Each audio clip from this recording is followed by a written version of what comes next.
Beginilah peristiwa mencekam padang mahsyar dan 7 golongan yang akan selamat.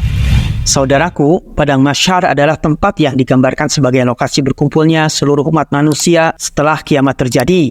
Pada hari itu, seluruh makhluk hidup, mulai dari manusia pertama hingga manusia terakhir, akan dikumpulkan untuk menghadapi pengadilan dari Allah Subhanahu wa Ta'ala.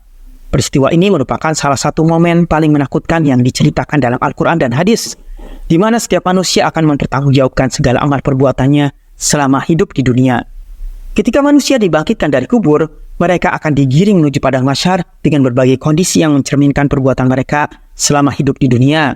Sebagian manusia akan berada dalam keadaan yang menakutkan, merasa tercekik, kehausan, dan kepanasan. Sementara itu, ada pula golongan yang akan dinaungi oleh Allah Subhanahu wa Ta'ala merasakan keterangan di tengah hiruk pikuk padang mahsyar. Siapa saja mereka? Di antara situasi terbesar yang ada pada hari kiamat kelak yang wajib diimani oleh seorang mukmin serta mempersiapkan dirinya akan hal tersebut ialah situasi di mana semua makhluk akan dikumpulkan di padang mahsyar. Ini sebagaimana yang tergambar jelas dalam beberapa firman Allah Tabaraka wa Ta'ala.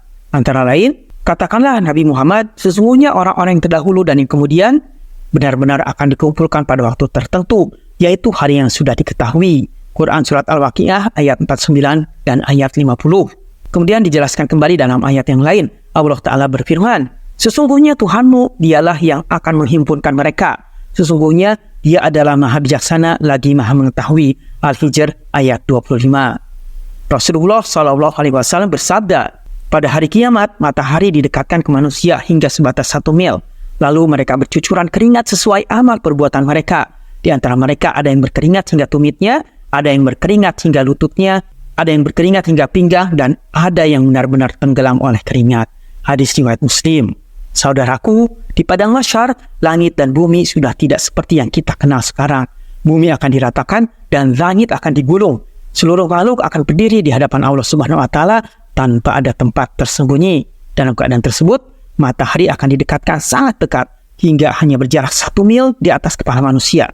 Panas yang menyengat membuat keringat manusia mengucur deras sampai ada yang tenggelam dalam keringatnya sendiri sesuai dengan dosa yang mereka lakukan. Manusia akan berdiri dalam waktu yang sangat lama menunggu keputusan akhir dari Allah. Pada saat itulah mereka mulai merasakan betapa beratnya menanggung hisab karena setiap amal sekecil apapun akan diperhitungkan dengan sangat teliti. Dalam situasi tersebut, banyak orang berharap untuk bisa kembali ke dunia agar dapat memperbaiki kesalahan yang telah diperbuat. Namun waktu sudah habis dan tidak ada lagi kesempatan untuk memperbaiki diri. Takutan akan semakin menjadi ketika malaikat-malaikat mulai memperlihatkan catatan amal.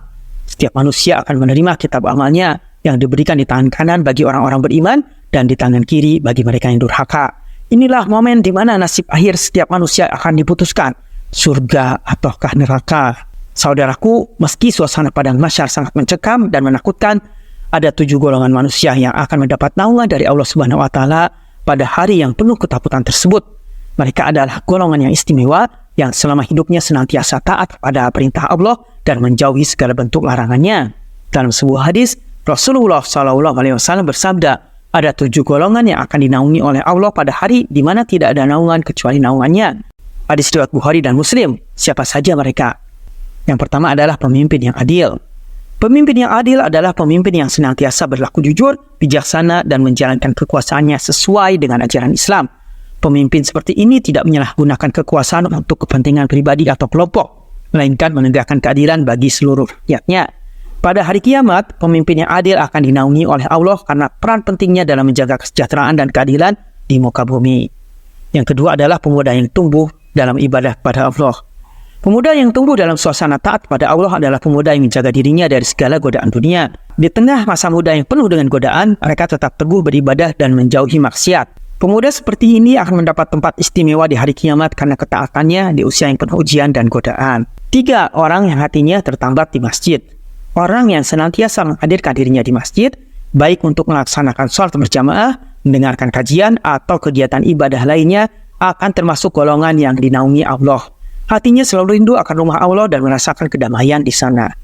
4. 2 orang yang saling mencintai karena Allah. Persahabatan atau hubungan yang dibangun atas dasar kecintaan kepada Allah akan mendapat ganjaran yang luar biasa di hari kiamat. 2 orang yang saling mencintai, bertemu dan berpisah semata-mata karena Allah akan dinaungi pada hari di mana tidak ada naungan lain. 5. Orang yang menolak godaan maksiat karena takut kepada Allah. Orang yang memiliki kesempatan untuk melakukan maksiat, namun menolaknya karena takut kepada Allah, akan mendapat tempat istimewa di padang mahsyar.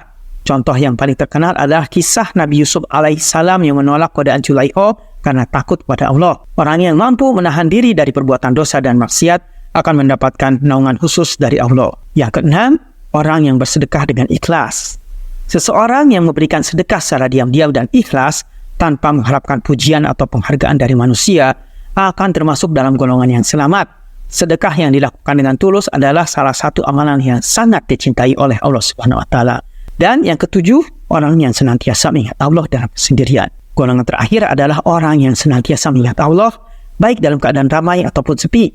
Hatinya selalu basah dengan zikir, dan ketika ia mengingat Allah dalam kesendirian, ia menangis karena takut akan dosa-dosanya. Orang-orang seperti ini akan dinaungi di padang mahsyar karena ketulusan dan keikhlasannya dalam mengingat Allah. Masya Allah saudaraku, semoga kita termasuk bagian dalam golongan yang mendapat naungannya pada hari kiamat nanti. Amin ya rabbal alamin.